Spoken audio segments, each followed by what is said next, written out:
മുതിർന്ന കോൺഗ്രസ് നേതാവും മുൻ കേന്ദ്ര ആഭ്യന്തരമന്ത്രിയുമായ ശിവരാജ് പാട്ടീൽ അന്തരിച്ചു എന്ന വാർത്ത വരുന്നുണ്ട്.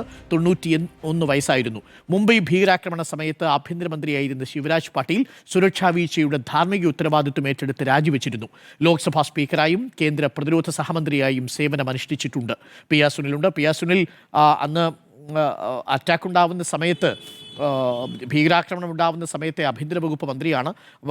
രാഷ്ട്രീയ ചാണക്യനാണ്. മഹാരാഷ്ട്രയിലെ ലാത്തൂരിലാണ് അന്ത്യമെന്നാണ് അറിയുന്നത്. കുറച്ച് ദിവസമായി അദ്ദേഹം രോഗബാധിതനായിരുന്നോ P R Sunil? Good morning.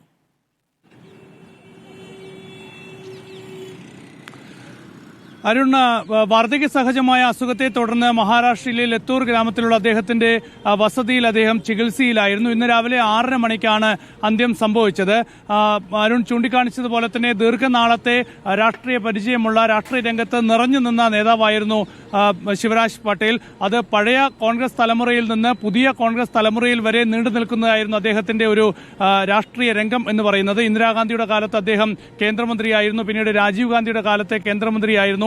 അടിയന്തരാവസ്ഥയ്ക്ക് ശേഷം ഇന്ദിരാഗാന്ധി വലിയ പരാജയം നേരിട്ട് പിന്നീട് 1980-ൽ വലിയ തിരിച്ചുവരവ് നടത്തിയപ്പോൾ അന്ന് മഹാരാഷ്ട്രയിൽ നിന്ന് ലോക്സഭയിലേക്ക് ശിവരാജ് പട്ടേൽ തെരഞ്ഞെടുക്കപ്പെട്ടു. ആ മന്ത്രിസഭയിൽ അദ്ദേഹം സഹമന്ത്രിയായി. പിന്നീട് രാജീവ് ഗാന്ധിയുടെ മന്ത്രിസഭയിലും സഹമന്ത്രിയായി. അതിനുശേഷം 2004-ൽ UPA സർക്കാർ അധികാരത്തിൽ വന്നപ്പോൾ ശിവരാജ് പട്ടേൽ ആഭ്യന്തരമന്ത്രിയായിരുന്നു.